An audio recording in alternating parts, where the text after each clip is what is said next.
Hey guys, hope your weekend's going great. Let's say hi to the chat. Hello, chat. What's going on? Nobody in here. Maybe people start piling in.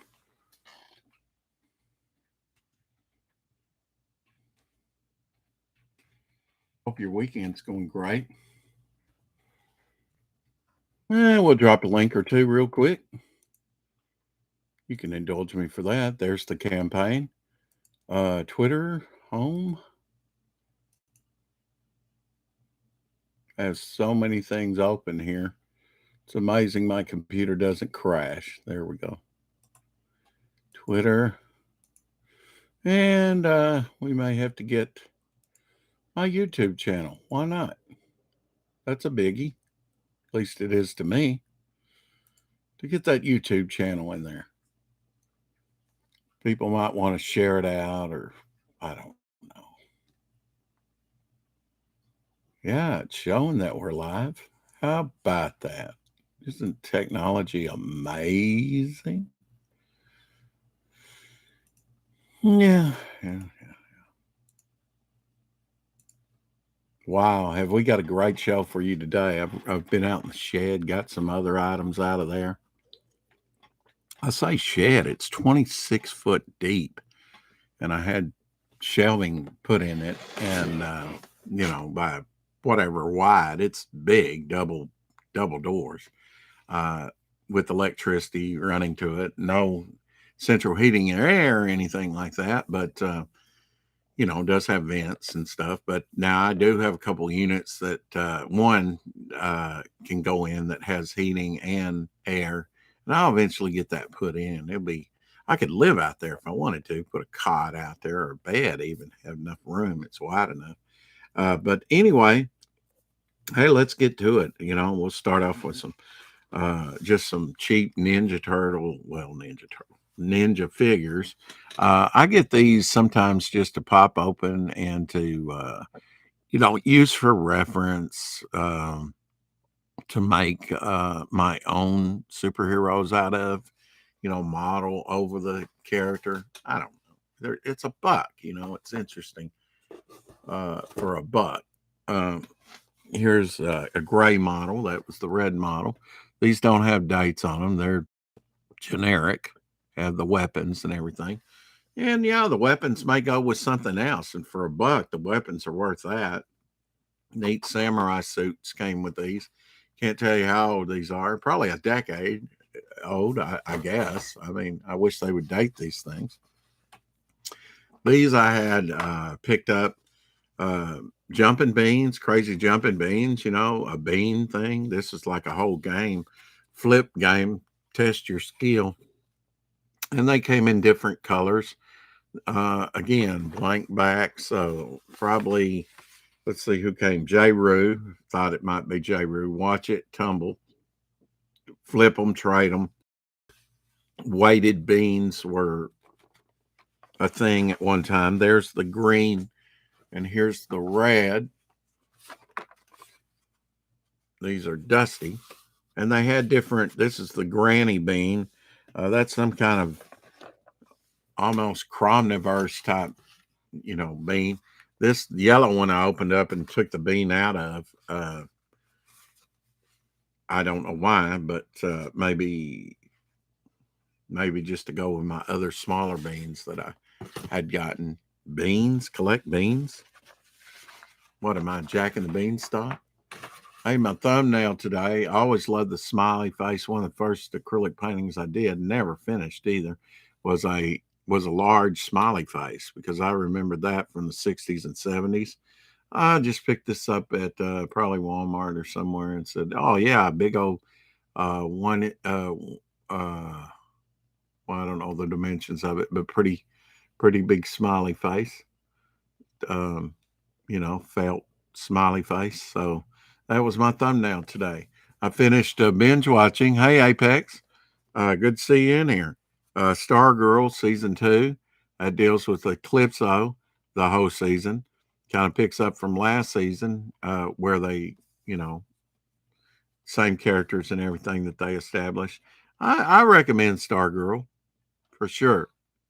last night I was watching Hawkeye and the Last Mohicans, and those were 10 episodes, and I got it at dollar store for $1. And I had a previous, other Western things, and I knew that um, I didn't know if I had any of these. I don't think I did. Any of these 10 episodes, I don't think are the ones that I had. So good score for $1 at the dollar store. Um, the next to last, um, there was a few actors that I recognized in there, but no one big. But next to last episode had James Doohan, and James Doohan was Scotty on Star Trek. So he's in an episode of this in 1956. Of course, he did some westerns. He even did a Steve McQueen movie. Um, uh, was a bad guy that got killed off fairly quickly in that movie, but at the first of the movie. But uh, yeah, you get a shot of his right hand that's missing two fingers.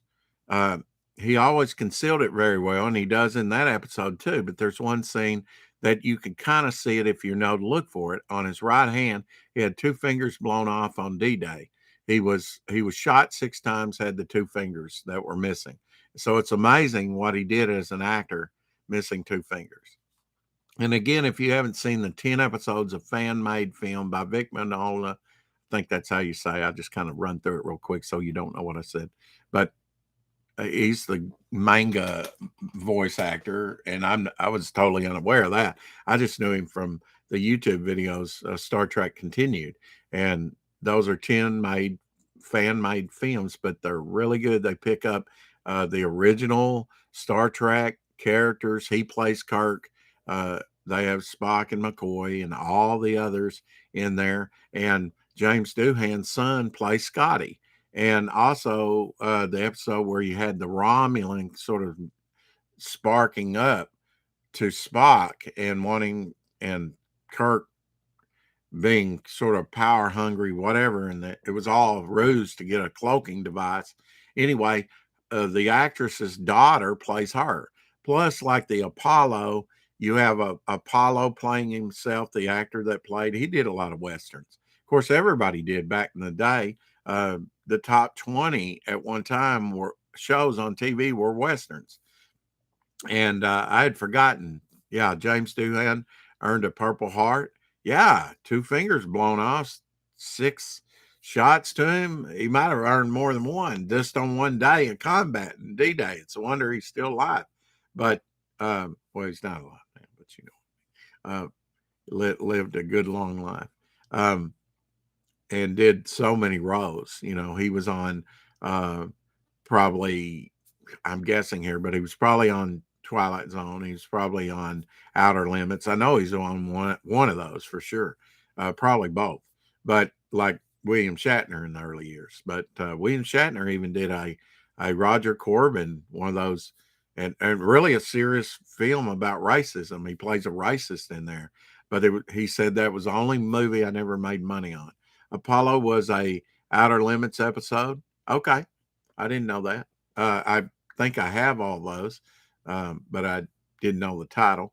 I haven't really. I need to rewatch them. It's just finding. I felt guilty and really lost a lot of time just watching these. These were fairly long. And the last guy's name's Hart. That's on there. John Hart. I wonder if he was Tarzan. I can't remember. But Lon Chaney Jr., of course, was the Wolfman, Frankenstein. I think at one point in one movie, and in the Frankenstein, in so many great monster movies. Of course, his father was Lon Chaney Sr., the great silent film actor who sadly died filming throat cancer when he was filming his first talkie movie. If you know anything about art, Edvard Munch, The Scream, right? Well, that's why I picked these up. Mask Halloween, make your own mask, because they made the palette look like The Scream. Just very simple design on these. Probably paid $1 for it. Let's see if it has a made in China, of course. So I had to throw it away later. Um, so much made in China. It's probably toxic. I wouldn't want to put that on my face. Face, makeup, grease paint. Yeah. Um, but being the artist aficionado that I am, I had to have that. Um, Flicks, these are old. May have to get the magnifying glass. And look what I found out there. This, besides my smartphone, which is pretty big, they all seem to be bigger, right? This was my old Samsung, and everybody would remark, "Oh, how small, how small." Well, look at this old one that I don't even remember using, a Nokia. I mean, that is real small for a cell phone. Do you remember those? Just thought I'd show that off. I don't even remember using this. Of course, a lot of people just recycle these things. It's probably still got the battery in it.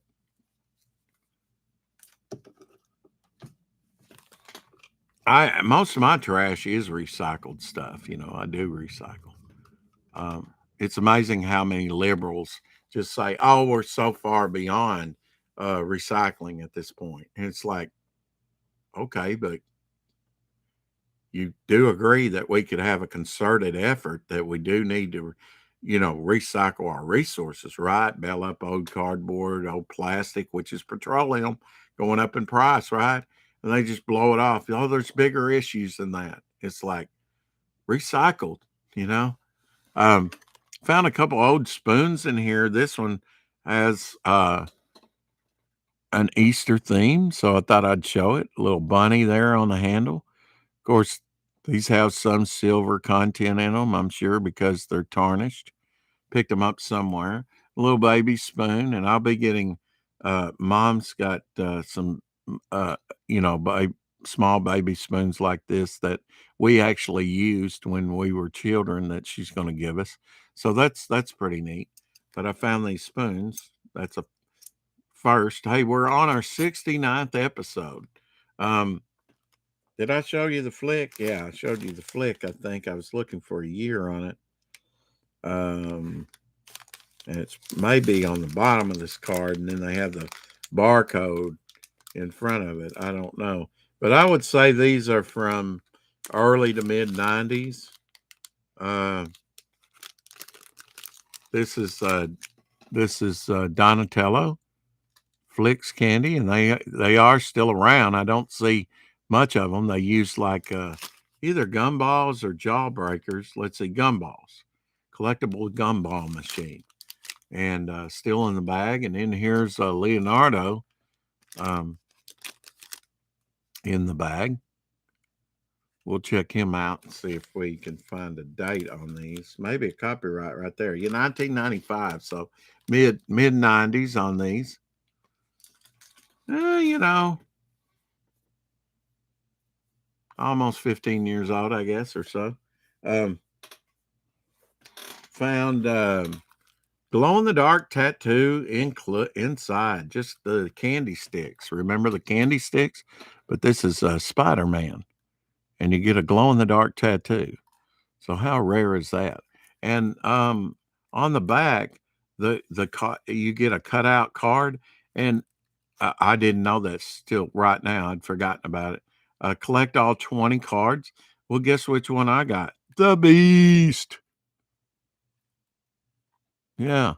So that's a got to be a hard Beast card to find. Number 8. Um, Spider-Man 2 cards, which I have opened, but they're all in there. These are from 2004. Has it been that long since that movie came out? I guess so. And these are the days of our life. Here's a 4.9 made in Slovenia truck, Pez truck, and I would get them in all of their variations. Like if this was green and that was blue, and this was blue and that was green, I would get the different variations of color. Um, and this is a short issued 49 or 59 from China, tow mater from Cars, but it has the engine fully painted. And these did not come out very often. I went on a big search for these. These were reissued with just the air top brown, and the rest the light brown like this. But the early ones had and I used to have one that had a white dot on it, and I sold it. That may have just been piece of paint that went. I don't know. It may have been a variant of some type. Don't think I have that anymore, but I sold it for some pretty good money. Probably should have kept it, but you know, Pez truck. Yeah, nice beast card. 69, dude. That's right. 69 today. Edvard Munch should have gotten those Scream royalties from those horror movies. The white Scream mask looked like, yeah, a derivative of his painting. Yeah. Of course, he's long dead. Maybe his family, huh? Transformers playing cards. These are unopened. And these are from made in China. I'll have to destroy these later. 2002. So, and lenticular. I don't know what it does. There it goes. See, it becomes the weapon and the transformer. Hopefully, you can see that. And that's a great segue. Flicker. That's a great segue for the next thing. If I see it around here, one of the smallest items that I'm going to show you. And now I'm like, what did I do with it? Because I kind of moved things around. It's a flicker ring from my childhood that has the Wolfman and Phantom of the Opera. If I'd had time, I would have went online and see what they were going for. I know back in the mid 90s, it was worth about $40 to collectors, and that was only the Overstreet ring price guide. They came out with two, and then I didn't see any more after that. But I think they did come out with them. Where is that ring? I'm sure I'll come across it here in a minute. It's a pretty neat item that survived my childhood that didn't get. I do have a panda flicker ring, and a western, like he's hiding behind the a cactus, and he comes out and shoots at the other bad guy. The little rings like that. Didn't think anything about it. It's amazing that I survived. Things get covered up around here very easily. Here it is. It just came off this.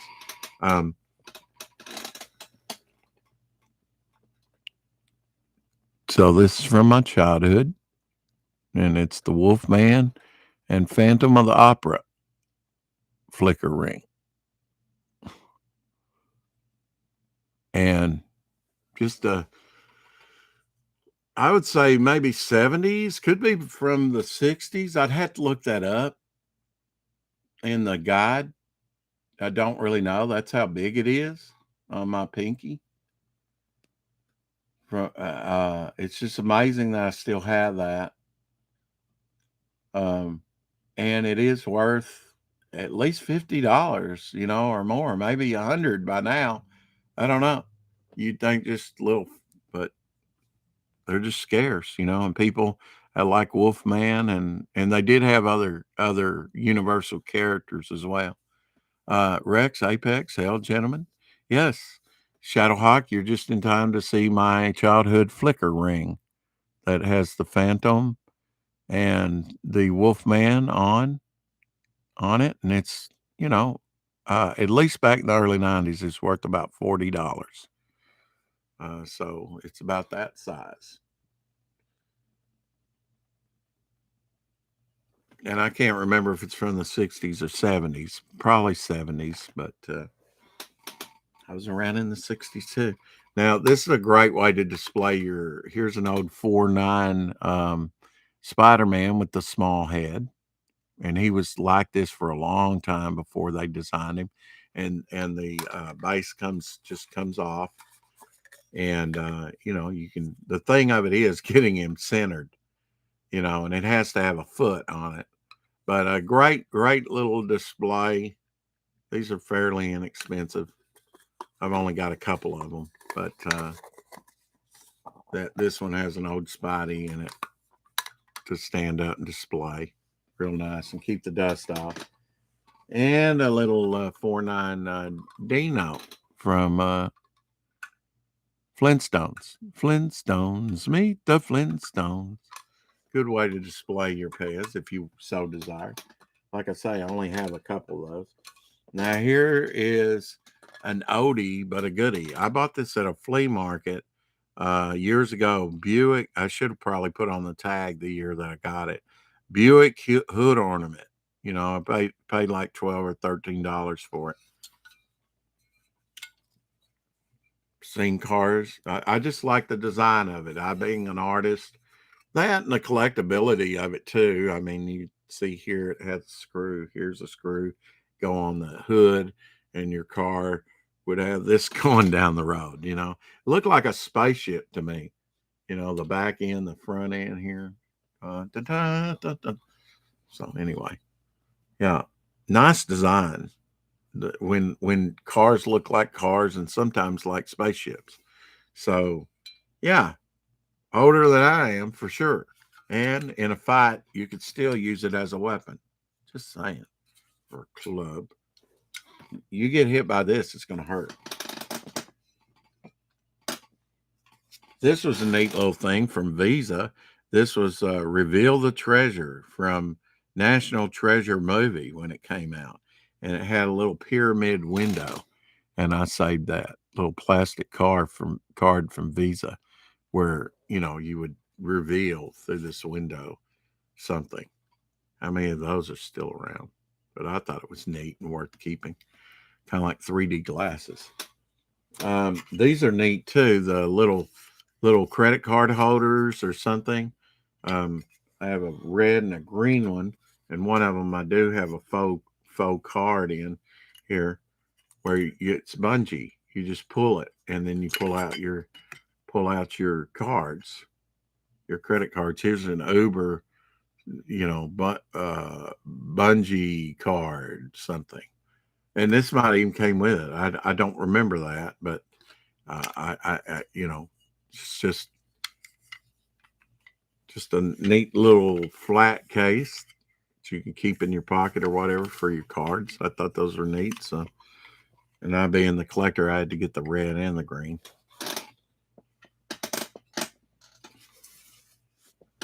All right, this is from 1994.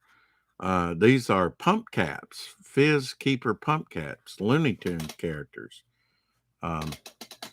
You can see the different models that they have. I have the Daffy Duck here.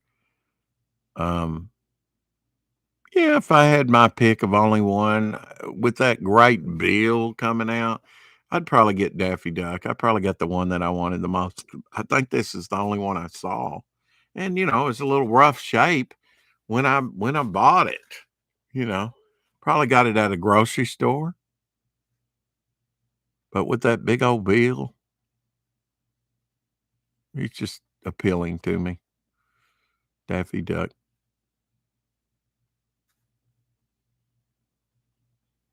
This keeps your soda from going flat, you know, repressurizes the plastic bottles. I've never used it, obviously, but I thought it was a neat item. We're going to finish up later, five box number 141. I might as well get started on it and at least get this small pile, and then I have a larger line here out of the way. We're picking up from yesterday, and I have some other neat items to show you. But we'll show a few comics here for some people that are biting their nails. And there's only two of you in here, unless people are watching somewhere else. I'll try to stay up this time. Oh, okay. Did you fall behind? Let's see. Thank you for dropping the link, man. Y'all have been busy, man. I keep falling asleep before I get to watch your Saturday night show. Oh yeah, yeah, yeah, yeah, yeah. I understand. And I'm sure Apex does. Please hit the like button and subscribe and ring that bell for notification. Please and thank you. I'm sure everyone has already backed Rex, but if you haven't, get it. Yeah, for sure. and you did drop the link. There are a few other people that I know have said that they want to back it, but they're not, it still has like 28 days on it. I think I'm caught up with the chat. Here's Flash, number 245, 1976 Ernie Chan cover. And these are ones that I've gotten fairly recently. This is November 1976. Paid $2.31. Pretty nice shape for an older Flash in this condition. Hey, Lorenzo. You missed some great items, so go back and look. I've been showing some pretty interesting stuff today.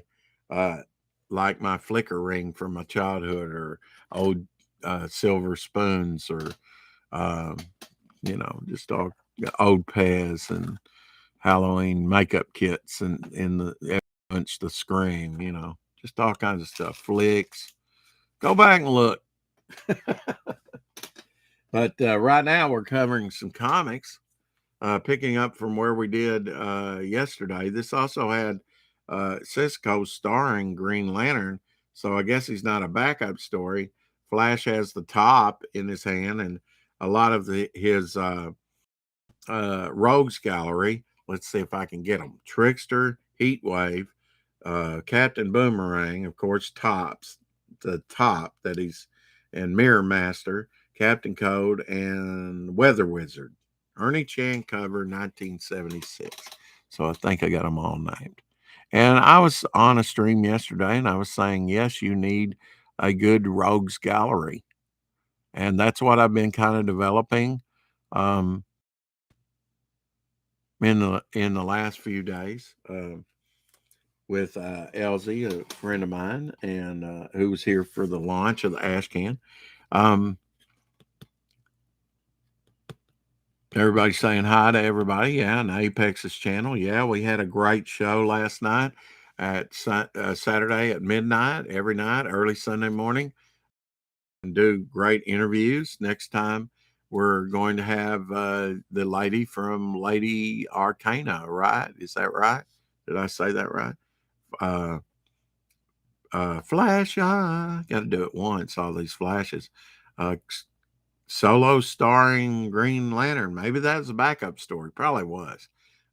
This is 30 Center, number 242, and Ernie Chan. 1975, I guess, on this one. Or that's when he did the art. Black sensitive cover. Like I say, I haven't had these this long. I gave $2.30 for this type of shape for some Copper Age stuff. Got a pretty good deal. Should have known it was it is 76. Even though he dated the art 75, this tells me it's 76. Right in the middle. Same thing with the other one. Right. Justice League of America. Another black cover and another Ernie Chan 1976 cover. Number 133, 30 cents. Black cover. Gave $1.61. And got Supergirl in there. Black Canary.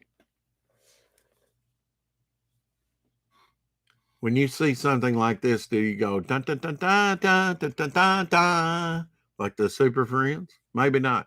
But yeah, they usually have the heads. Can't really tell you who did the art. The Aquaman, the Green Lantern, the Flash, and the Superman are all done by the same artist. An older artist, Wonder Woman, and Supergirl, you don't see her on there that often. The heads. If I thought about it out, because I'm not a DC aficionado, but I am, and Neil Adams might have been done some of those heads. It's just like people don't think about that, but things that were used again and again and again. Here is we're going to see a bunch of Hawkmen later on in this box too. Yeah, Lady Alchemy. Mm-hmm.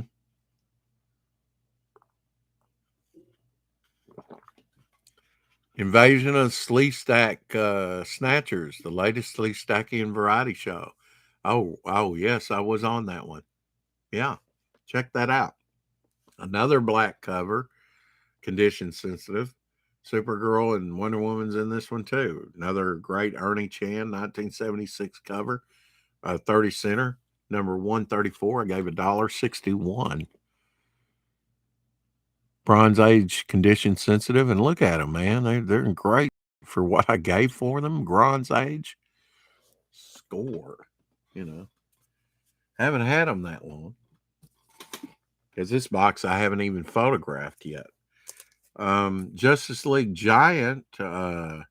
This isn't as old. It's a Giant 60 center, number 157. This is a Joe Staten and Akoa cover.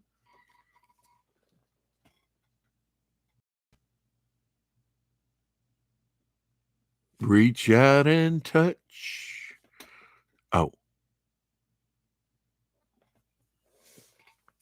This is a new 34-page novel featuring the Adams wedding. Wow. I'd call that a key issue. Till Doom Do Us Part. Maybe an underrated issue as far as value. His wedding. The entire JLA and guest in a battle royale devised by the diabolical Siren. Charge Justice League heroes destroy the super heroines. So it's men against the ladies. Wow. I'd have to take a closer look at that one. That was interesting. I'll save it for my retirement. And then we get into some newer stuff. Resurrection Man. We'll come back to that. Take another sip of lukewarm coffee. Now, you would get 5-pack Hot Wheels, and it would have a hanger, of course, to hang things up, right? Well, in those 5-packs, ta-da, perforated trading cards. This is 2007 tracking stars 212. I would just open up the packs, sell the cars, or, I like to sell loose cars because they were easier to ship. Hot Wheels people would buy them, but I would keep these little hanging cards because nobody wanted them at the time. Now, 2007, they might want to for a rare trading card hanger like this. This was a 2007 Track Stars, number 2 of 12. This is a 1965, the year I was born, 65 Mustang. 2 of 5. This is part of the Motown Metal. And I have to check, is this from a different year? 2006. 65 Mustang. Oh, yeah, convertible. You'd like to have that. Blue. 1969 Dodge Charger Dakota. And look at the engine they put on it. 5x5. This is the Mopar Madness series. Look at that engine.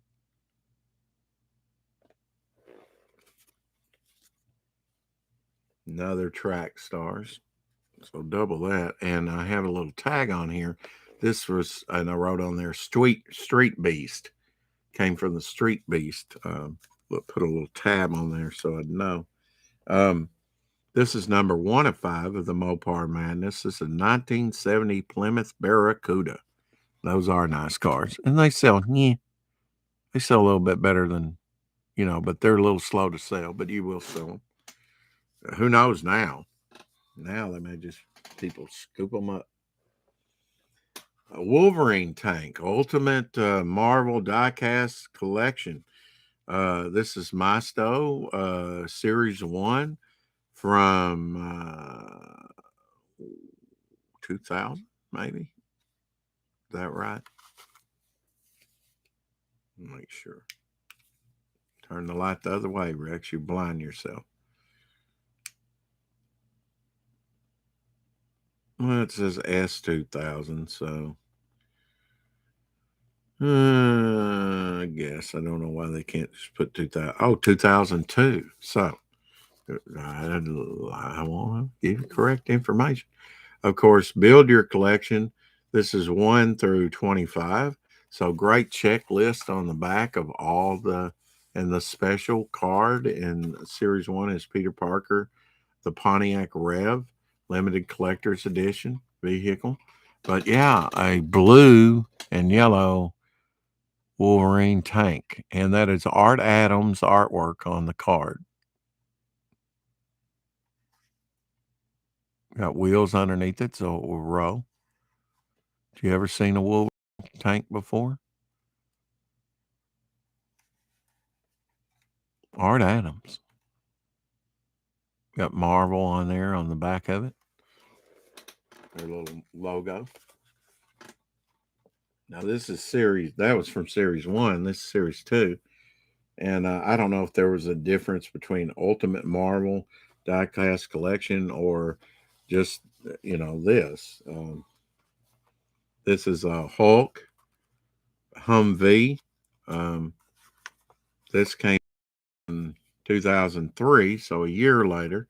Has the checklist, and I've shown you the special card of it, Bruce Banner Pontiac Firebird. I was able to score one of them. And like I said, these came in singles, they came in 2-packs. I've shown some 2-packs. They came in 5-pack boxes. Don't know if there was any larger than that. But here's a nice Hulk smash there. Great Hulk on the with the radioactive symbol on the Humvee, even has the tape across it. Pretty nice vehicle. Art wise, don't know who did the Hulk there on the card. Don't know. Can't tell you. Brex don't know at all. But I bet if I could study it out, I might,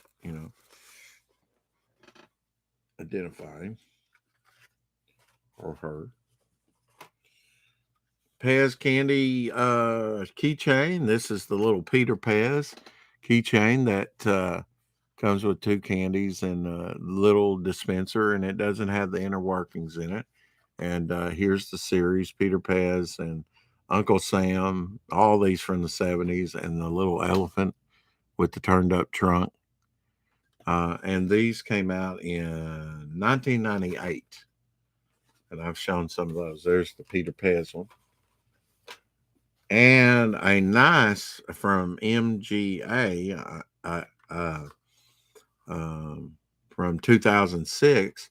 Nice die cut. They had die cut car, with the cars. Silver Surfer card. Isn't that cool? Die cut. I've got a Venom one and some others that came out. I think a thing from the Fantastic Four.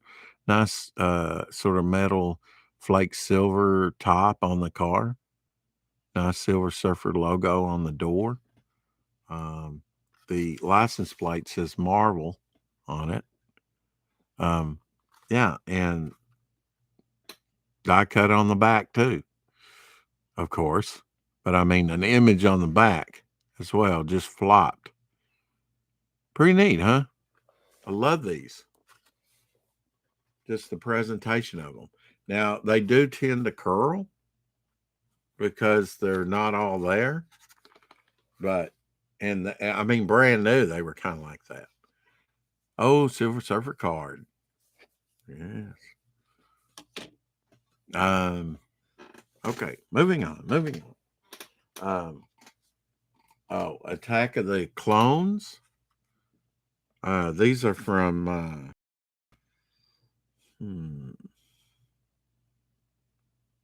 premium card odds, approximately 1 in 37 that you're going to get a special card, apparently.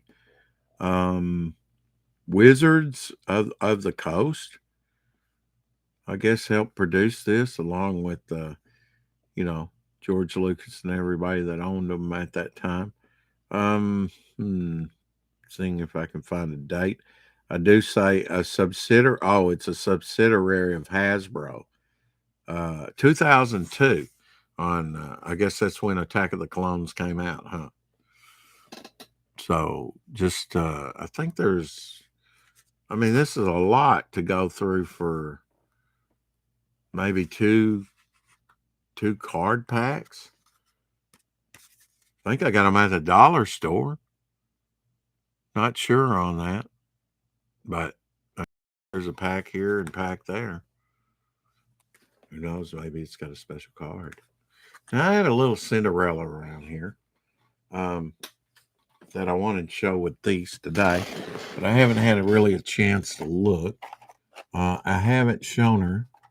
Hopefully, I can find her and not lose my childhood flicker ring from the 50s or 50s, 60s or 70s of Wolfman and the Phantom. I don't know what I did with beautiful Cinderella, but I can show you the packaging that she came in when I find her and some of the other figures. I'll show those off too. This was a pretty neat idea. I got these at Deals. We no longer have a Deals. This has been decades ago, early 90s. Let's see on the packaging what these are dated. 2005. Had a fairly large set. These were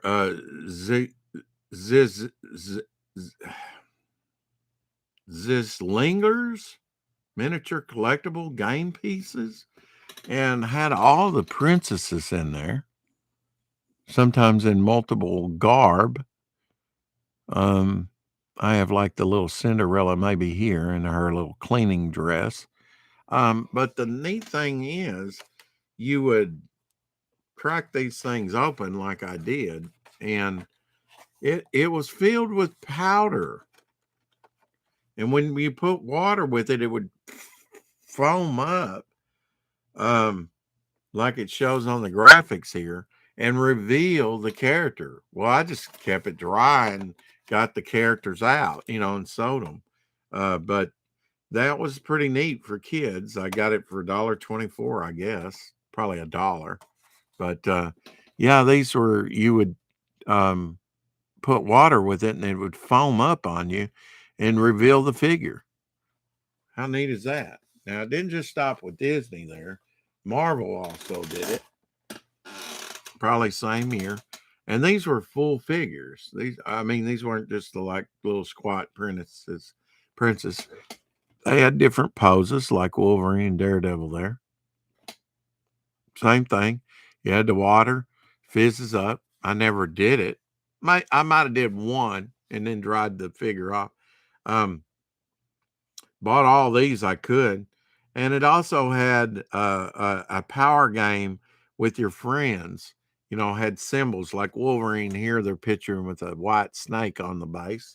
And I think that same thing, yeah, with princesses. This is showing like a bird on the bottom.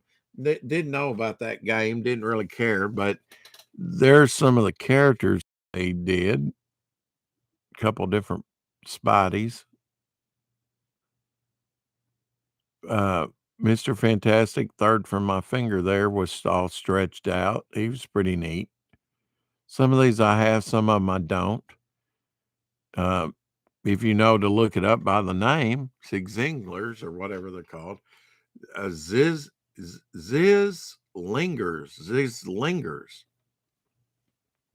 Yeah, can't say it easily. Anyway, let's get to the comics. I think I showed all my scratch art the other day. So if you want to go back and look at my scratch art, some that I picked out of a giant thing that I had. I'm going to go through some of these very quickly since they're newer books. Resurrection Man, number 1, Forgotten Heroes, number 25 from June of 1999. I've got maybe a damaged copy of number 1 and maybe another issue. There's only 2 or 3 issues of Resurrection Man that I have. Gave $2.31 for that. Gave 32 cents for this. Isn't it amazing what you can pick up for 32 cents? A Bronze Age, all new, spectacular DC Special presents Captain Comet Endangered Dinosaurs at Large. Uh, Rich Buckler and Joe Rubinstein cover. Number 27, 50 Center, The Incredible Dinosaur Invasion of 1977. DC Special, one of these titles that always gets overlooked, but I feel is highly collectible because it probably sold for less and there's probably less copies out there. Challenge of the Unknown, Captain Comet, dinosaur cover. Come on. Would you pay 32 cents for that? Sure you would. If you collect comics at all. Lorenzo says, I just got back from sharing out the link to this stream on Twitter. Thank you so much. If I knew how to do that, I would, Lorenzo. Complete with screenshots. Yeah, I love your screenshots and hashtags. So thank you so much. You helped this channel so much for sure. And I really, really, really appreciate it. Hopefully, I will start mailing out your gifts. That reminds me, your gifts. I'm getting them ready this weekend, uh, and we'll get them out to you soon. This is Grosse Points number 2. A little bit of water damage. This may be one probably that I got at Hastings. 32 cents. I guess that's how I got that other comic so cheaply. There's some of the Hastings ones in this box. I bought, got this one's also a little water damage, number 1 of Grosse Points. I got 1,500. If I counted correctly, I got exactly 1,500 books when Hastings closed out. And a lot of those had the Hastings variant covers. Challengers of the Unknown. This is Rich Buckler and Frank Giacola. Is this the future? 35 cents, number 86. Swamp Thing and Dead Man with them. And that's Rip Hunter, I guess. Smashed through the time barrier, had 12 million years. Will the Challengers survive the war at time's end? I guess that's Rip Hunter. I don't remember his costume like that, but that was before my time. 32 cents.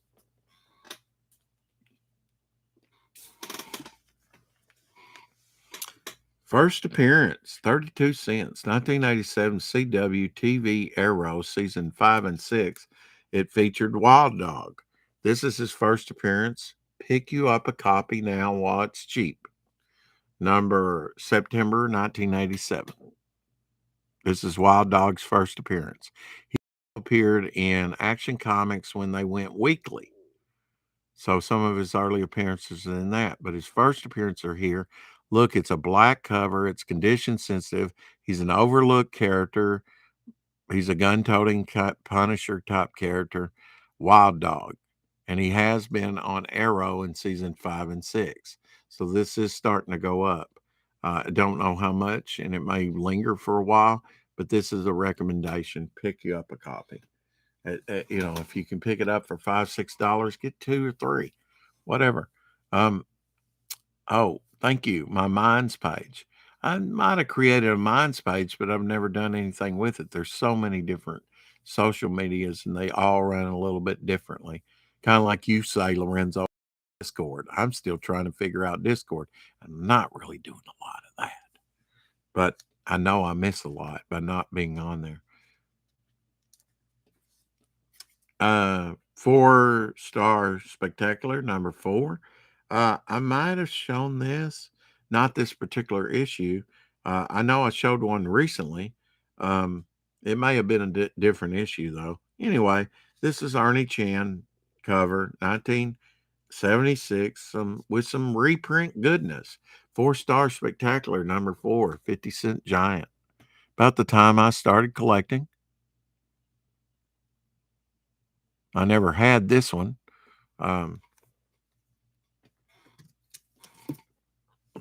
32 cents for that.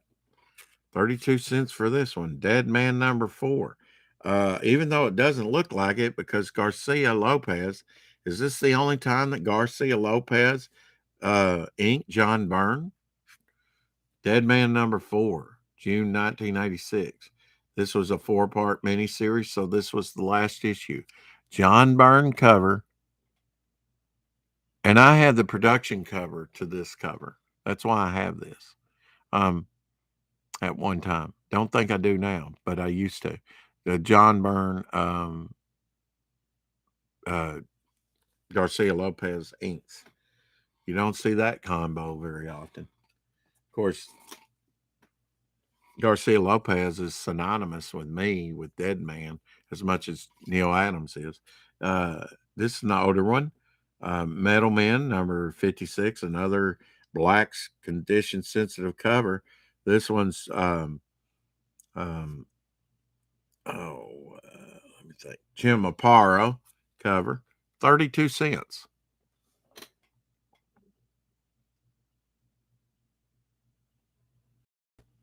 I racked up when my Hastings went out. Fortunately, I was caregiving for a gentleman I get paid every day. So I go down there and spend my $50 or whatever I made every day to the penny, especially when you were getting comics for, I spent what I could and got what I could, because next day you didn't know if it was going to be there. They were on clear out. This was a 6-hour.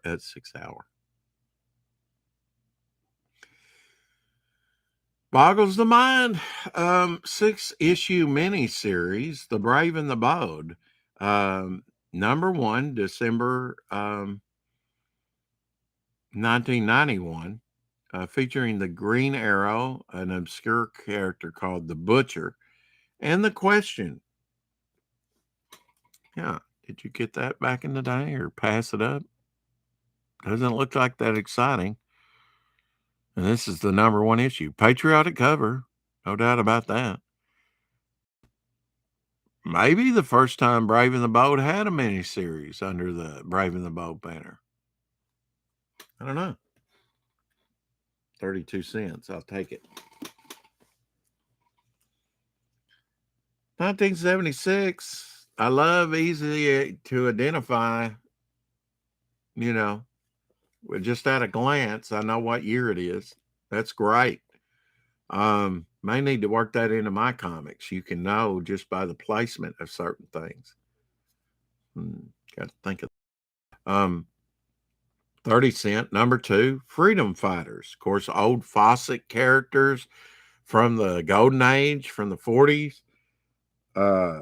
After DC Comics owns them now, the Ray, the human bomb that was in like a radioactive containment suit.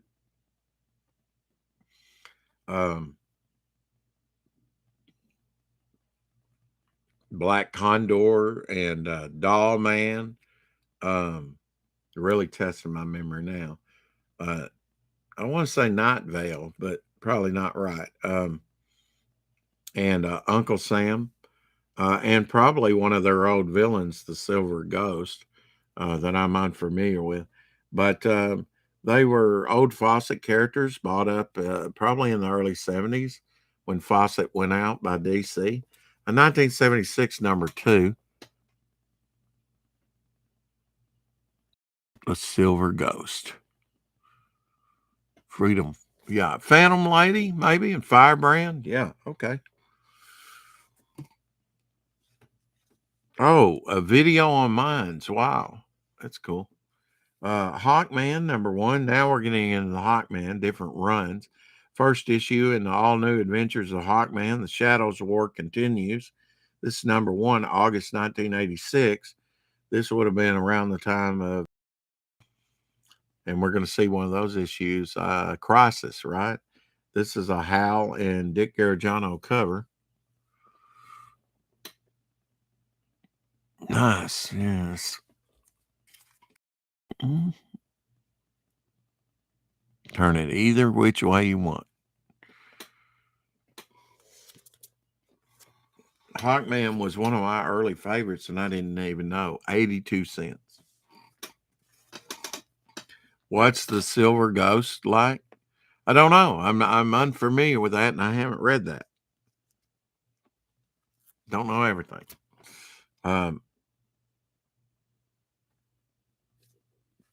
Yeah, man. Just you'd study a lifetime, you know. The Shadow Thief, of course, being probably the main Hawkman villain. Uh, Hawkman number 2, September 1986. They can't fight him, so how can they win? And this Shadow Thief character is much like the Shade that wore a top hat and everything. Was in that Stargirls number 2. Gave 82 cents for that one. 82 cents for this one. Do like this cover. Can't tell you who did it, but I do like how it's inked and done. Hawkman number from April 1987. If Hawkman loses, so does the Earth. Yeah. But Hawkman, looking at the old Filmation 60s cartoon, he was one of my favorites back then. I do remember that. Number 82. Once I saw those again, and it jogged my memory. He had a short little talon claw with three claws on one, and he would write things and then could fire a power beam out. Was kind of strange for Hawkman to think about that today, but that was pre-Wolverine claws for him. Only on one hand in that cartoon. Here is another John Byrne cover. Just seeing if I always turn it this side and blind myself. Just seeing if anybody inked that. I guess John Byrne inked it too. Hawkman number 10. Probably had this in my original collection. Great Hawkman with Superman. Hawk Girl cover. John Byrne cover. Easily read about what's going on.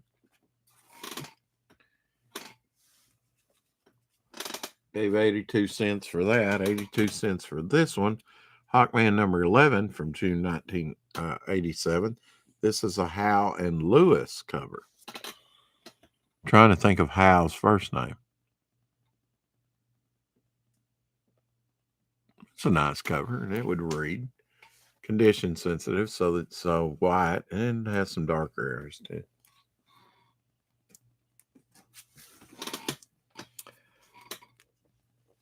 And it's good to see this. They had this for a long time. The DC bullet there, the DC like that for a long time till they went to the Peel Away. I think that was the next one after this. I really kind of missed this somewhat. Somewhat. Hawkman, July 1987. This is a Hal and Patterson cover.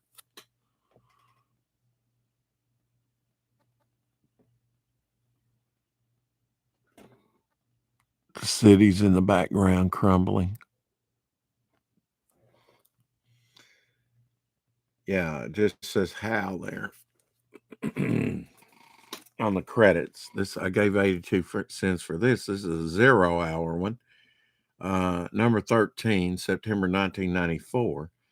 You get in this, and especially the ones that might say DC Universe up here, look and see for those DC Universe, very low print. This is September 94, number 13. Nice cover. Godspawn conclusion. Yes.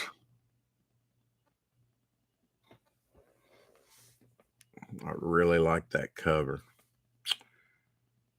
I'm going to have to look this one up, use it for photo reference for a new character to create. Moving on.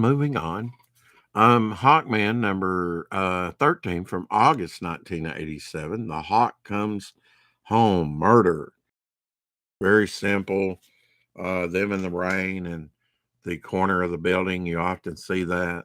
Not much of it, but Hal cover. And they're putting this out monthly, so they got to get stuff done. But effective, that works. And it reads good from a distance. What's going on? 82 cents. And there's some Graham Nolan's Hawkman coming up too. Honest answer. Yeah. Yeah, I don't know. Silver Ghost. I would just have to. Now, I probably have Wikipedia that has that in there, but have I studied it to the extent that I know who and if I told you, if I knew, I would tell you. Hal and Mulder, dealing with some artists that I'm unfamiliar with. Bolt, and this character is just called Bolt. Bolt Explodes. September 1987, number 14.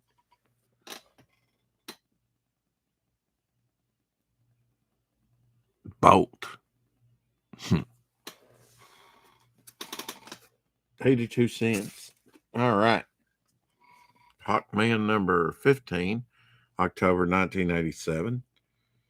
Alan Janke cover. Janke, he did a lot of Superman, Death of Superman after this in the early 90s. 82 cents.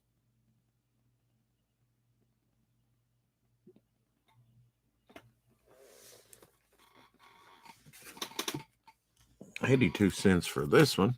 Hawkman number 16, November 1987. This has the Gentleman Ghost. Millennium is coming. That fell flat. But now I think Millennium number 1 is done by Todd McFarlane. Not many people know that. That's a good book to jump on if you like Todd McFarlane. Millennium number 1. Gentleman Ghost. He's an old character that goes back JSA days.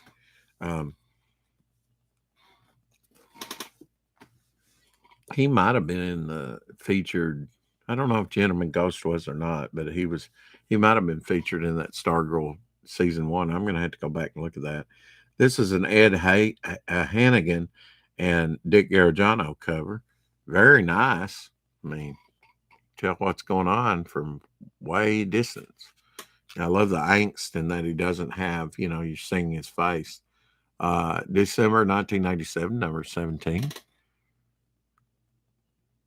I will get you. I will with the lightning in the background.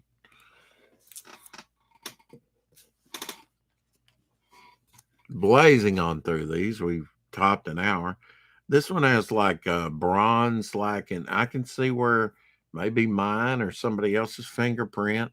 Some of these metallic inks, they do not dry, and they will turn black or discolor from when you touch them, the oils on your fingers. And I can tell someone, maybe me, has touched it right here on the W, and you might not be able to see that when I show it to you, but yeah, you can tell, and that's going to hurt the grading. Metallic ink up here in the Hawk World, up here, number 1. This is a Graham Nolan cover from June 1990. And I've also shown in one of my very earliest videos a little promo poster of this very same thing. So that would be a good thing maybe to get autographed by Graham Nolan. But that's a Graham Nolan cover of Hawk World number 1. Draw this series for quite a ways before he goes on to something else. Don't know if you can see the discoloration. In 1993, they had some anniversary issues that they had gold ink on.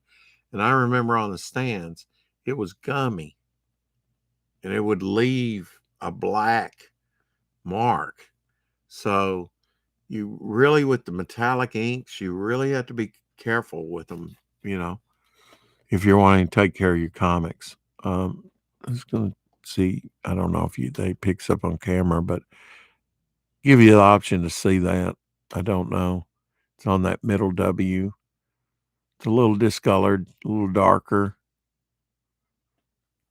It may not show up, but yeah, with the metallic inks, look out. Now the full, no problem.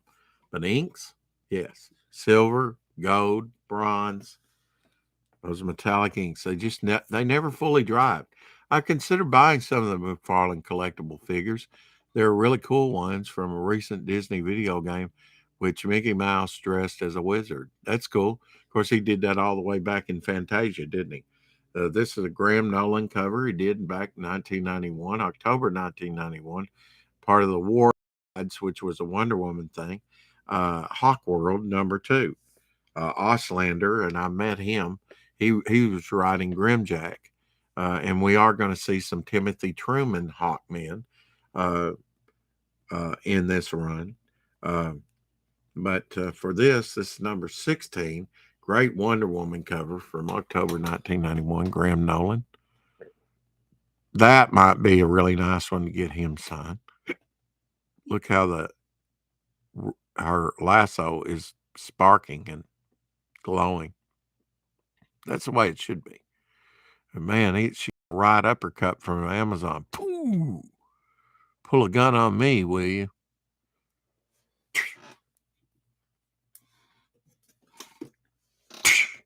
I like to do sound effects. Graham Nolan, 1991 cover from April 1992. But he did the artwork, him being the quick artist that he is. Although he's mixed up on his Godzilla. King Kong's better. Just saying. Escape from Thanagar, Part 2 of 5. That's a nice window, with the character. That's a very effective cover. Like that. Look at that mice. Heck yeah. Of course, Joe Kubert would draw him with a mice. He's even got a shield there. 82 cents. #23, this is part 3 of 5 of Escape from Thanagar, May 1992. Of course, Nolan 91. So he's turning that artwork in ahead of time so it could go to print and get into people's hands on time. In using that same device. And you put these two together, and they make a nice pair. Hawkman, Hawkgirl. 82 cents.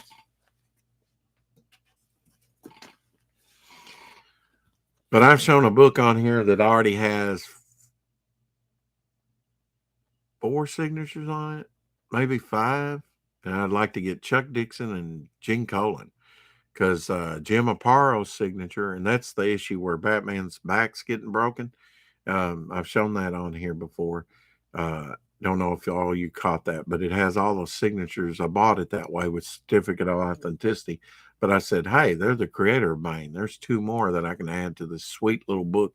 It already has 4 or 5 signatures on them. 2 of the people are sadly dead that I know of, Jim Aparo and Dick Gargiano, and been gone a while now. So good one to get signed. Hawkman, Escape from Thanagar, part 4 or 5. This is #24. He must have been crushing it, because he still got them dated 91 when he did the art. You have to do it months and months ahead, especially if you're doing a monthly. 82 cents. #25 from August 92. He finally switches over to 92 on the artwork.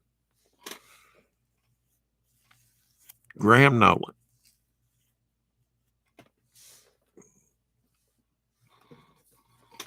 Love talking to Oslander. Met him twice within like a 2-week period. I had more time to talk with him over at Memphis here in Tennessee. And then 2 weeks later, I said, oh, you're going up to the Chicago Comic-Con? So am I. I'll see you up there. And I saw him up there and didn't have near the time to talk to him. But it was nice to have a more intimate, long talk to a writer like that about Grimjack and what I liked about the series. He was very gracious. you thought, who the heck is this kid? Because I was in my early 20s. Um, but this is number 27 of Hawk World. Little switch here. 27, Timothy Truman cover. Of course, Ostrander worked with Timothy Truman on Grimjack, but he only did the cover here. Anyway, she did. I think it's a she, right? Apex will tell me that second name there. She drew. I know. What am I thinking? Michael Grell's Warlord. Now that I've got a camera out of focus, but Timothy Truman cover. I hope I haven't got it too. I think it just went back into focus. Okay. Timothy Truman cover, number 28. Yeah. This is kind of the 50s style motorcycle that one of my characters is going to be put on for a trading card or something. Vic King's going to do it. I say, could you put him on a Harley? Yeah, but I see him as on a 50s Harley. I said, that's cool. More style. And it kind of looks like that. Yeah, Jan. I think you misspelled her last name, but hey, Webbs. Tense Webbs. Another Timothy Truman cover, number 29.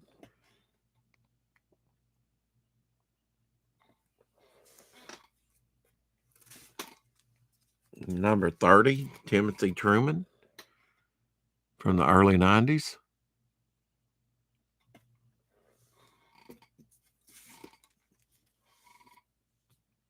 Number 31 for February 1993. Death Song. Yeah. Look at those incisors there. Yeah. Great tattoo. Skull and Wings, always effective, I guess. And this is the last issue of Hawk World. It lasted exactly 32 issues, March 1993. And Timothy Truman, Flight in Conclusion, had the last cover. It's almost like Icarus flying too close to the sun. Huh.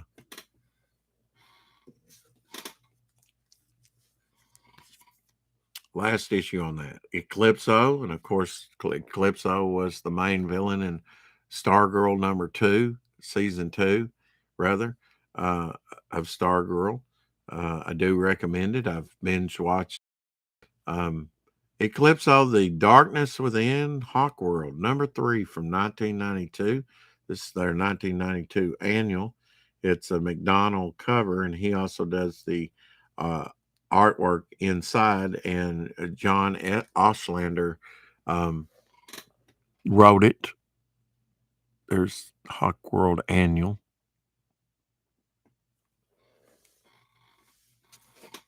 Very sleek number 16 from August 2009. So we're getting a little bit into another series. They have a lightning motif going on, don't they? That annual had lightning on it. That one, previous ones had lightning. What's up with that? Sky and lightning. Dramatic. Gave $1.41 for that. $1.41 for this one. Hawkman number 15. Wings of Fury. Yeah. I always like the little spikes on the knuckles. Get hit with one of those, you're going to be imprinted, huh? Those spikes on that. Both hands to beat that. Beat down, yeah.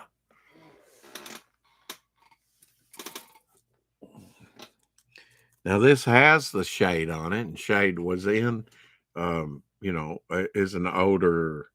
At least I think it's the Shade because he's got the top hat and the smoke. So yeah, I'm going to say Shade.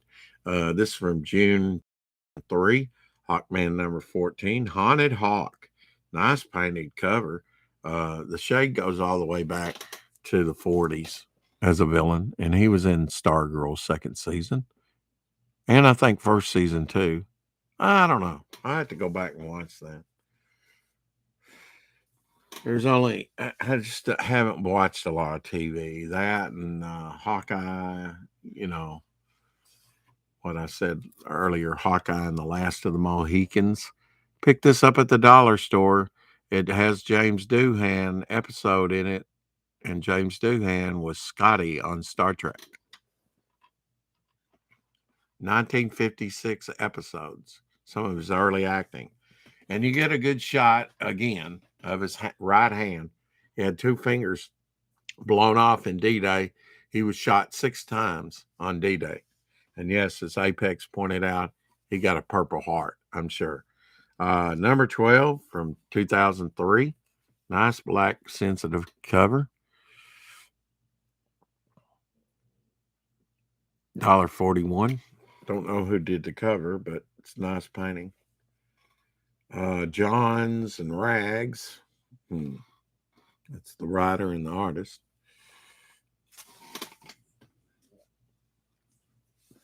Hawkman number 11. Nice cover. Number from 2003. Is that Wilson? What is that? Watson. There's been a few Watson covers. Here's a nice painted cover. Swinging that mace. Look at the intensity. He got a little bit more love, Hawkman did, than Aquaman. Aquaman has been kicked around the oceans here, there, and everywhere. Yeah, I highly recommend going to see, if you like Star Trek, the original series, checking out the 10 fan-made films. I wish they'd made 10 more and 10 more after that. It takes you a look, man, is that, looks like I've got a black eye, don't it? On camera, anyway. The Phantom. I'm going to get you with my flicker ring.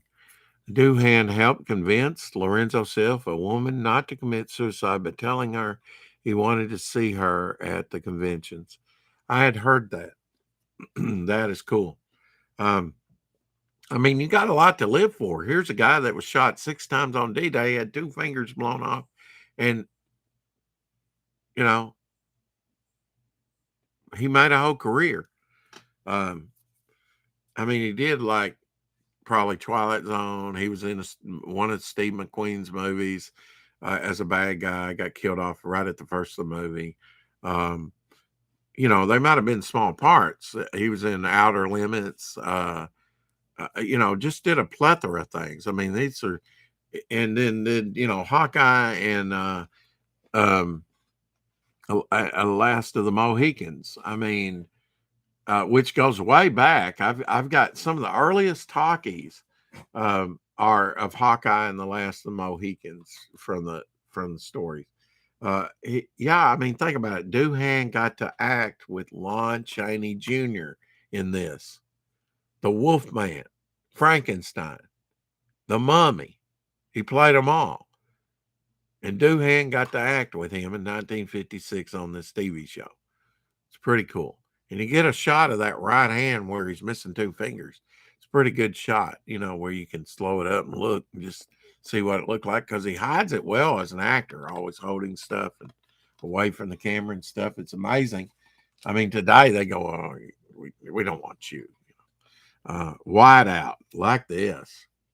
This shows you what you don't see can be effective to what you do see, like that. You know.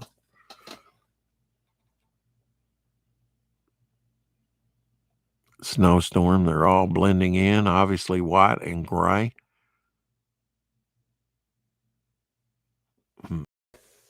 You could study that for a while.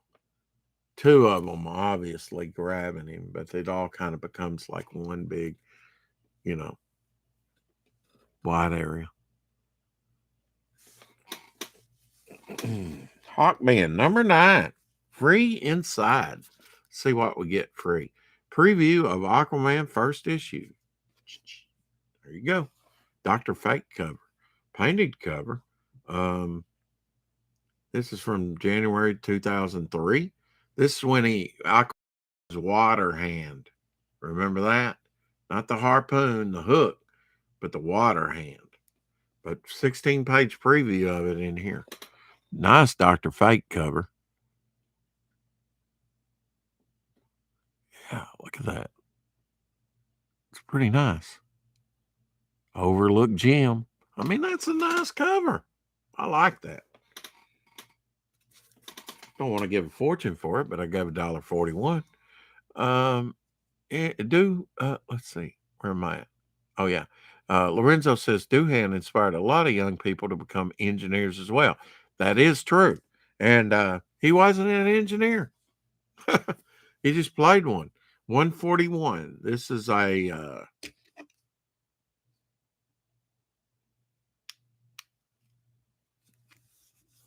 cheap magnifying. Robinson cover, just want to say that, from 2002, painted cover, December 2002. Number 8, Hawkman and the Atom. Yeah, man. Now come on, that's a nice painting. That took some time to do.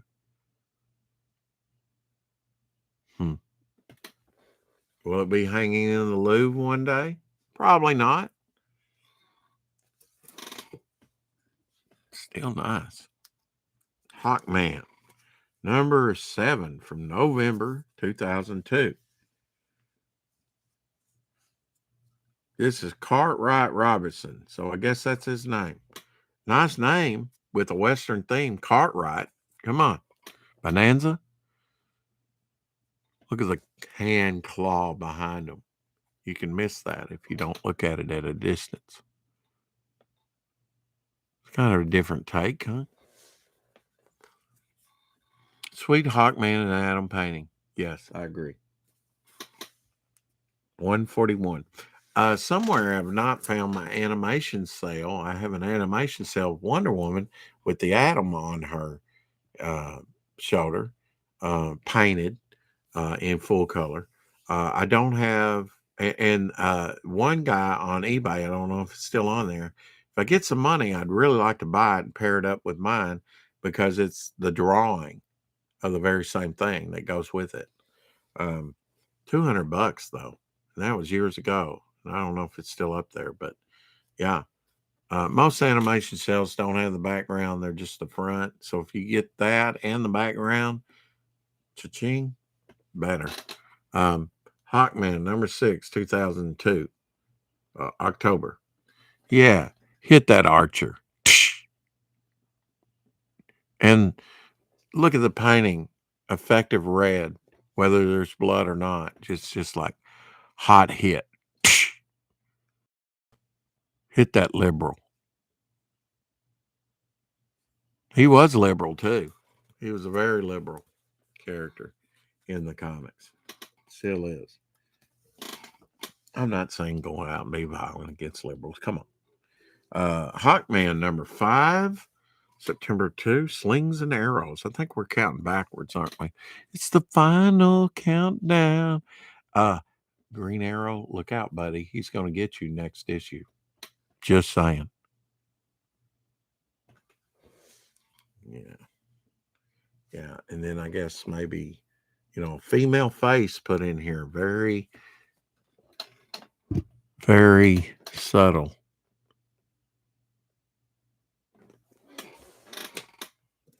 Subliminal. When you look at a Gauguin painting, there might be a bush. There's a famous one, a bush, and some. It has a face in it. He puts subliminal stuff in his stuff, and you will not get it looking in a book. You've got to go look at the originals and go, wow, there's a face there. There's this here. There's that. Subliminally, he put things in. It was almost like surrealism before surrealism. Not really, but you know what I'm saying. He put a lot of subliminal stuff in his painting. Number 4, Beast and a Burden. Yeah, that's nice. Nice painted covers. Every cover too. Every issue. Nice painted cover. I mean, look at this one. Number 3, Battlelands.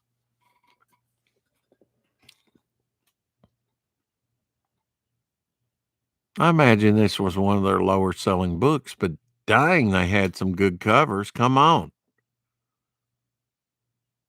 Can't ask for much more than that. That's took some time to do. Guarantee you. Hawkman. I get so used to wearing these, I don't have to when I don't have guests on, and I never have guests on, but we'll rectify that one day. Uh, I could take these out and you can still hear me, but I get so used to having these in my ear and hearing myself, you know. Hawkman number two. Now that one's a little dopey.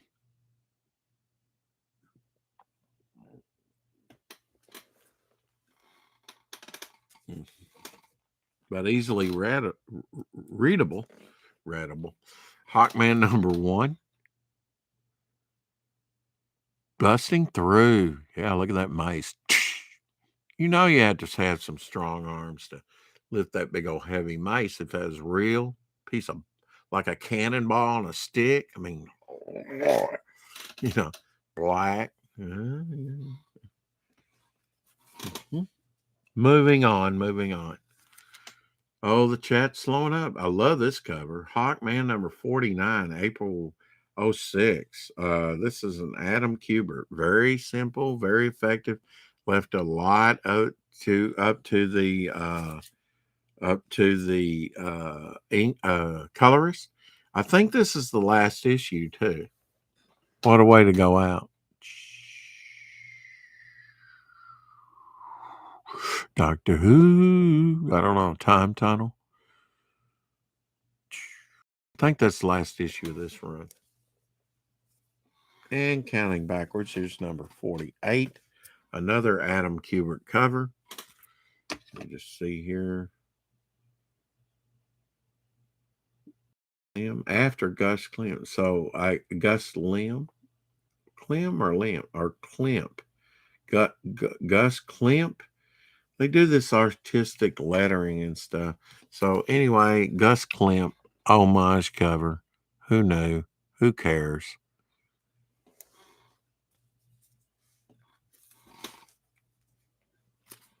Number 47. If you don't like Hawkman, you won't like this stream. There's a lot of Hawkman on it. Another Adam Kubert cover. Palmiotti.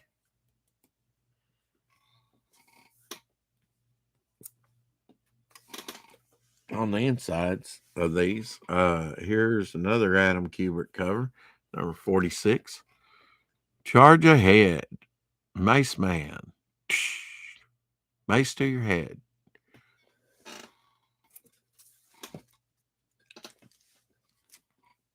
Hawkman, Final Flight, number 45. It's always effective. I think less with such a complicated character.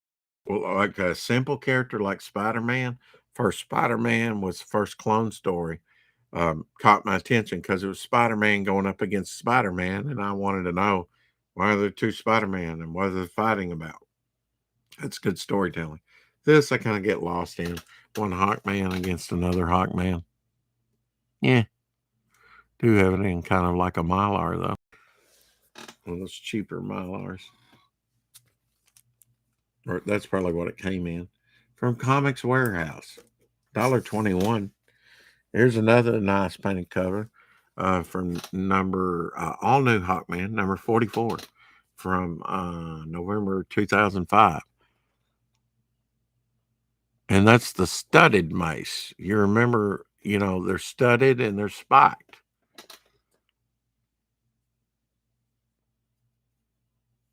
And you have this on there. He could swing that around like Hammer's Thor if he wanted to, but he never does. Guess the wings get in the way. $1.22 for that one. Hawkman number 43. It's like he's tearing through, And this was the character that was in the later Teen Titans in the 70s. Maybe the redo of the character. I think he's been on TV.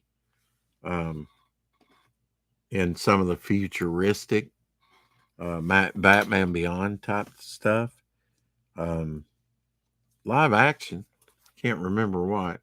Um, Probably one of the CW shows. Number 42,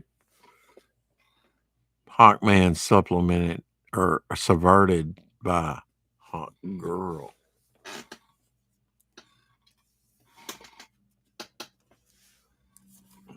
Hawkman number 28. This is a Greg Land cover. Greg Land. He has a sword in his arsenal in his hand. Hawkman, you can see that chest hair. Yeah. I mean, think about it. Hawkman's got the chest hair for the women, Hawk Girl, for the men. But they're all covered up. Death of Hawkman, number 1. With Adam Strange there on the cover. This is certainly a newer one. From December 2016. 2 issues. Hey. $1.08 a piece, and the cover price on these were back in 2016, what was it? $3.99, $4, and I gave $2 for 2. How's that? That sounds even better. $2.16 total. Like that. Ryan Thanagar War. I've shown some of these before, but this is number 2 of 6, August 2005. Green Lantern action going on in there too. Adam Strange. Blast you with my ray gun. All right, we got a few more to go. This is Hawkman number 0. Silver Ink. Again, watch your fingers up here on the DC logo. And they did a lot of this this is the beginning of tomorrow. This is, I guess, Weeks, right? So Lee Weeks cover from 1994. This was part of the 0. That's the 0 hour symbol there. I always like that cover because I like that broad blade, that he has there. He's also toting a gun. Don't mess with me attitude. And it's not your normal looking, maybe. And plus, he's got throwing stars on his bicep and the mace there, the spiked mace. That's gotta hurt. Carry a spiked mace around. If you really thought about it, there's a lot of things that happen in comic books that just would be impractical in real life. Hawkman was on the Legends of Tomorrow. Okay. Hot for Hawkman. Yes. Sweet Hawkman and Adam painting. Yes, indeed it was. I like this cover, and I got this probably in the dollar being right. Oh, $2.29, but for a $3.99 cover price. Brian Hitch. This is probably Brian Hitch artwork. Aquaman, only in theaters, December 21. Of course, we know what business that did, had all times highs. All My Past Remembered. And he's kind of a resurrection character anyway, so this makes sense. But I've noticed Marvel did the same thing with Giant Man and other characters, showing their different iterations, their different costumes all on one cover. That's a Brian Hitch cover. And I looked these up so I'd know what years they came out. I went on eBay and looked them up when I took them out. And I was like, oh, I need to look those up so I can tell you. Tales of the Batman, Gotham by Gaslight. This was the very first, and they've adapted this into, as they do a lot of these DC Elseworld titles. It doesn't have the Elseworld thing on there. They hadn't come up with that. But this is the very first one with Brian Augustine and Mike Mignola with P. Craig Russell. I never can remember his name. He goes way back. Inks. But Mike Mignola, this was the very first one in 1989. Gotham by Gaslight. And I think I had that on DVD. $2.48. Square band, a little heavier, a little bit better quality, more expensive. $3.95 we would pay that today, wouldn't we? Especially for that page count. Here's from 1993, Superman Speeding Bullets, an homage cover to Superman #1. I guess this is supposed to be a rocket ship design. I never quite got that. It's almost like an egg on a base. But, again, you don't get the oval design much on comics. That's probably the most famous, Superman #1. Gave $2.48 for that. I got all 4 of these that I'm going to show you, these Elseworld books in that. And that does have the Elseworlds on it, but in 89 it didn't. Batman, Castle of the Bat. Bo Hampton. I like Bo Hampton stuff. He did Crash Ryan, I believe. Bo Hampton in the 80s. Little horror element for Batman. Bondage cover. He's strapped in, I guess, to an electric chair. I don't know. The electrodes are zapping him, and he don't look happy. Here's one from 1949. 1949. Shoot. 1994. How's that? See how I invert things? Not dyslexic. Lorenzo, you said you were dyslexic really bad. Is that true? Batman, this, I don't know if this gold ink here or foil is tarnished or they did it that way. Probably did it that way, where it has sort of a mottled look on it. But here, I guess he becomes like a Green Lantern, the Batman. Batman in Darkest Night, Elseworld. Jerry Bingham. Back in the day, he used to do like Black Panther and all kinds of stuff. One of the first ones was Jerry Bingham Marvel 2-in-1 issue that had the Black Panther in there that I read. 1994. And this was used as the cover, a thick edition, which I also have, that reprints all these Elseworld stories in one volume.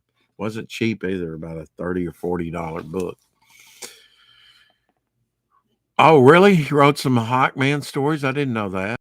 That's cool. Hot for Hawkman. Yeah, that Mark Polton, writer of Graveyard Shift, wrote some Hawkman stories. I think I've heard that before, but yeah, that's cool. Hot for Hawkman. Yeah. Hot for Hawkman. Well, we're past that now. Okay.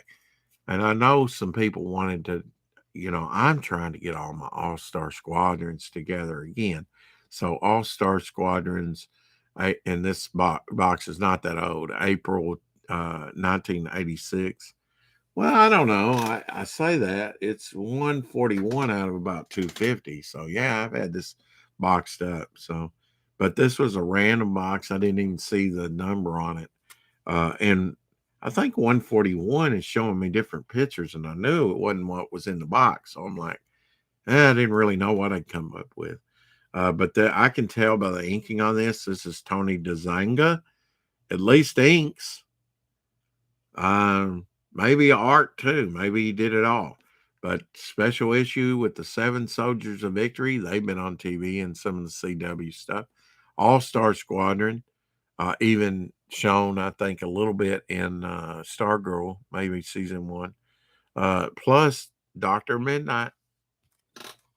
And for some reason, they don't call him Dr. Midnight in Stargirl. They call him like Captain Midnight or something. It's different. Captain Midnighter. That's what they call him, Captain Midnighter. So I don't get that. Why they didn't just call him Dr. Midnight. Is that a copyright thing? Tony DeZanga something. Maybe Total Complete Pencils and Inks. I don't know. All-Star Squadron. I can tell you what year. 1995. They were celebrating their 50th. The next year, this is a special Crisis crossover issue. April 1986, number 56. And that ain't 69 issues. Oh, well. This is our 69th 4 o'clock shadow. So thanks for being here, guys. Hey, Smoking Wraith, slipped in on me. This depicts the spiral and dome of the 1939-1940 World's Fair. Tarantula swinging from that obelisk. Got Batman up there. Of course, these are all World 2, I think, the original Golden Age characters. All-Star Squadron number 54, written by the great Roy Thomas. Yeah, I've got their 50 there. 1935. DC started in 1935. They were the ones that popularized comics by putting a new material with a dime on it. And we were off to the races. And then came Superman. Everything exploded. And then died out over the war to 1985. Yeah. But they're fighting him at the 1939-1940s World's Fair. Little Batman swinging in action there, if you like Batman. World 2 Batman. I think that's what they dealt with. Here's Mr. Mind. He was just a worm, right?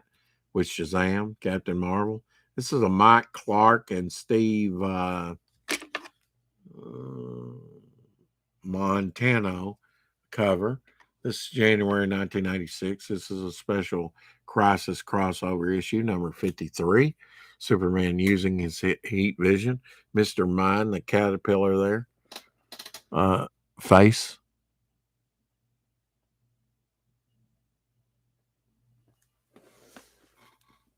Sorry about the glare on the bags. And a great Shazam. This is another Crisis. Hawkman in hyperspace. Bonus. Yeah. Can even the power of Shazam withstand the Anti-Monitor's shadow things? Shadow things. You think they really put a lot of, we'll call them shadow things, a lot of thought into that? Anyway, Johnny Quick here. I didn't know that character from the Golden Age till I read it in All-Star Squadron. Love me some All-Star Squadron. If you want to find out about the old lore of DC Comics in new stories, great series. And there's only 60 something issues, I think, right? So pick them up. Great read. Plastic Man played seriously. And you get the old Hawkman too, with like the little tongue. Weird looking. But Joe Kubert, when he was like in his early 20s, probably drawing Hawkman like that. Sheldon Mayer. Yeah. $1.87. All-Star, this is a special Crisis crossovers did they have? Number 51. That now begins the search for the Justice Society of America. Ken Hutt, first meeting of the Monster Society of Evil, will now come to order. Bondage cover. Got their old cover there depicted around the table. Cracked frame and stuff. Glass. Yeah, and you got to see for the very first time Dr. Fate with the only half helmet. And then, of course, like the Hawkman, it changed over the course of the series. And you got introduced to like Firebrand and some others that you might not have been, like this sidekick. Tell me who that sidekick is. I would say it's Sandy from Sandman, but I'm not sure. Probably is. Probably right on with that. I think this might be Wooten, the wizard or something. When it comes to the villains only. But I mean, this introduced me to Perdegaton, villain. It introduced me to Vandal Savage, which is one of my favorite DC characters. His origin, the Neanderthal, a meteorite, boom, strikes the earth. How it didn't burn up. I mean, most of them do. It would have made much a big crater, but a huge, and he gets next to it for warmth because it's still hot during the cold night, and it grants him immortality plus a more evolved brain. We should all be so lucky. All right, just a few more to go. Said that 10 minutes ago, probably. Special Crisis crossover. Bonus Sandman story in it. Yeah, name these characters, please. July 1985 back here. Yeah, March, even though it's March here, issue number 55.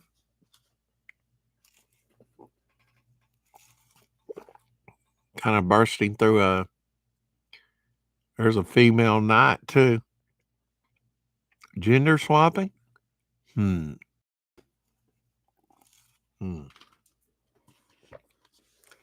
Hello, Abigail. Would you like to join the show? You would? Well, get up here. I have stuff in the way. Wow, was that a jump or what? Do I provide you with quality entertainment or what? Do you have anything to say?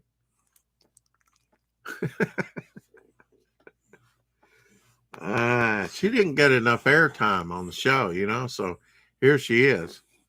Beautiful. Beautiful girl.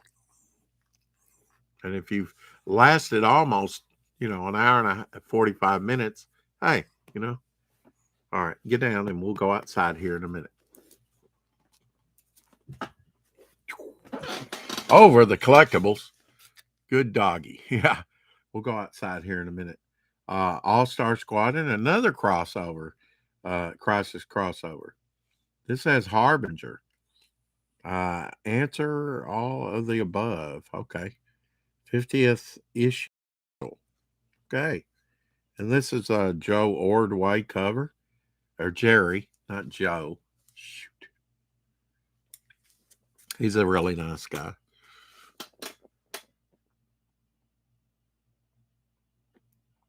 Still the Liberty Bell. And she has like although you can't really tell here. And they worked in also the old Fawcett characters lovely, like Black Condor and Doll Man, and I think he was. This Black Amazing Man, I don't know if that was an original character to this or what, or if he was really a Golden Age. I need to consult my encyclopedias, and I'll show those at one.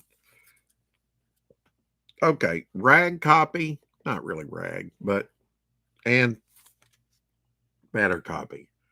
1977, $9.32. October issue 1977, same one. Green Lantern versus the JSA, Justice Society of America. Psycho Pirate appearance. A little ragged, but early, Power Girl. Missing a corner there, blah, blah, blah, blah, blah. But here's the nice copy. Yes. Just very colorful cover. I mean, really, a lot of colors in there for the colorist to do, to designate all that. They're very colorful. That's why I bought that rag copy and this one. This is number 68. Man, we're so close to getting 69.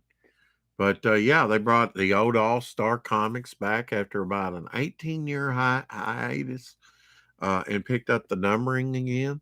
I'm fine with that. It died out in the Golden Age. They picked the numbering up in the late 70s, and then eventually it got killed again.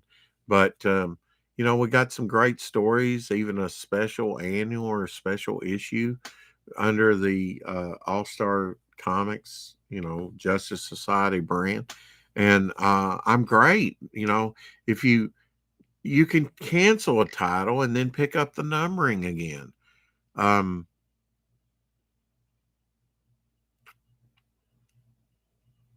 I guess I'm fine with that to a certain degree. I hate it when they did it to Adventure Comics because there was no need. It was an anthology. Just put your best characters in there. I'm just going by, popular Marvel characters. But let's say Wolverine or Deadpool, whatever's hot at that time. Do a few issues with that. See if see if sales pick up. But after a big hiatus, like it got canceled in the Golden Age, I don't really hold it against them that they came back with it. I like that. And they didn't start with a number one issue. They continued the numbering. And they did continue the numbering, but they had a double numbering with the adventure comics. I really wasn't collecting during that time. I'm trying to get all those because I do want to get all the complete run of it. Adventure comics, which will never happen, but never speak it. Just believe you will. This is the 6th issue. I think this is the first appearance of the Anti Monitor, isn't it? 12 issue maxi series. What? George Perez and George or George. I called him Joe a while ago. Shoot. Yeah. 50. Yeah, 1985. Gave $7.96 for that.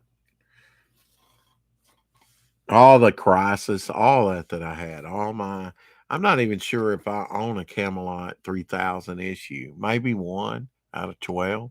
Maybe. And I had all those. All right, Superboy number 11. Now, these Superboys were a lot, had a lot of the barcode changes, that had DC Universe. So, look, and Tom Grummett artwork, from 1994, at least the artwork. Let's look on here. This is January 1995. It's so small, though. I have to get a magnifier out, see if that's a 5 or 6. And in a few years, just to see it at all. But Tom Grummett. I know Lorenzo likes Tom Grummett. Amazing Man is originally character by Bill Everett. Yes, I knew that.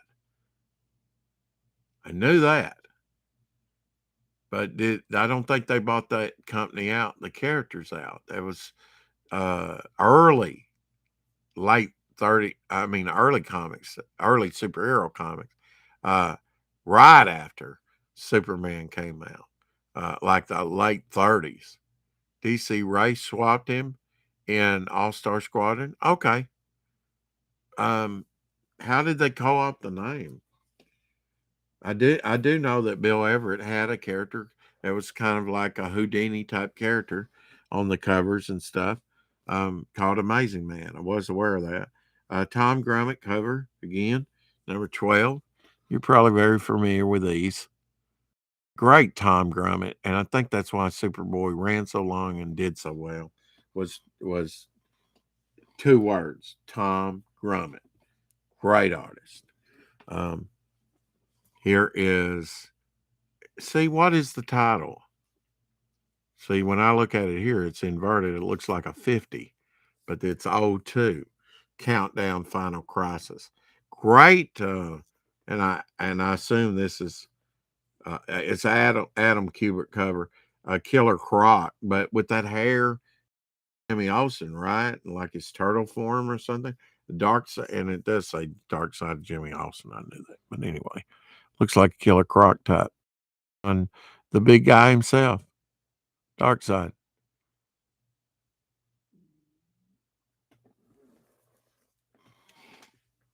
All right, El Diablo, another, and I have the 4 issues of this series.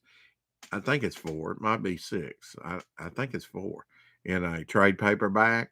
That's the way I've read it. But yeah, I wanted to have a first appearance for sure, number 2008 of this iteration, because I think this will be a valuable book in the future.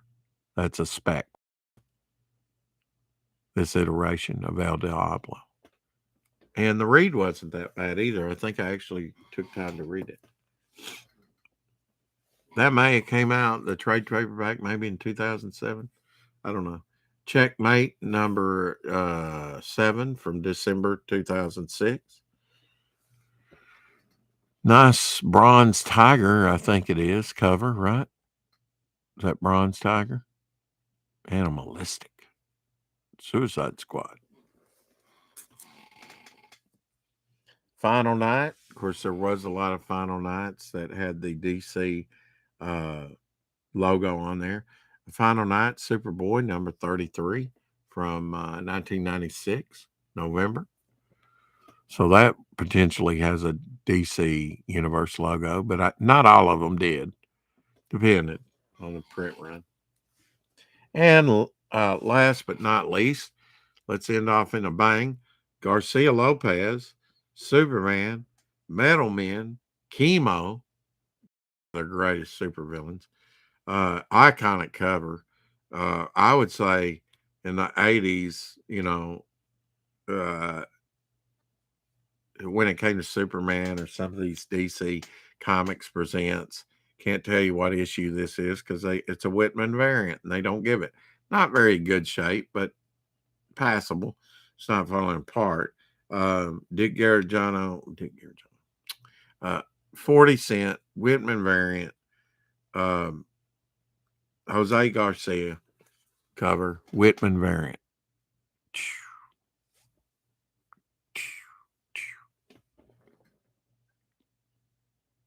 Chemo going poo spitting on Superman.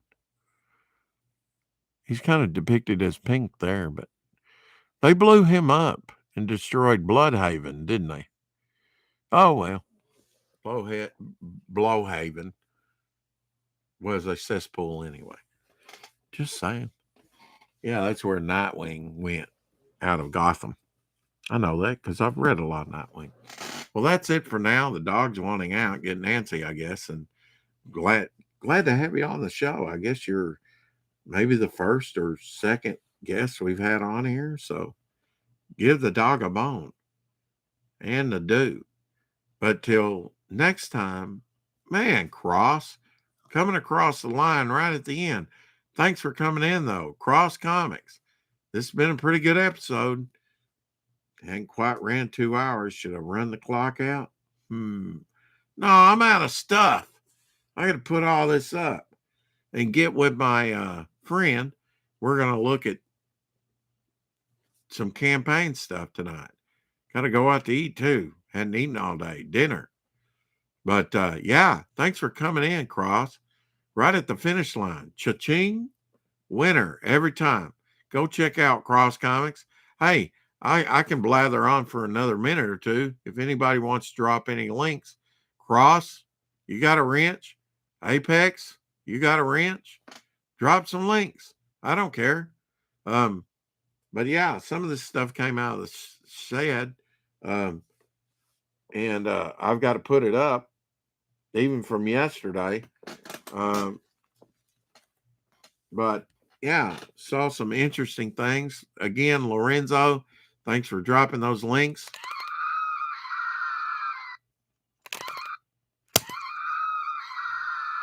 That's what you heard the other night on VIX, and you were going, what the hell? Was the Screamers candy I would cut in with that in your spirited debate. So you weren't going mad. Rex was on with me. Yes, I was on that episode. So till next time, guys, got Pez? Keep collecting. Have a great weekend, what's left of it, and bye. Ha!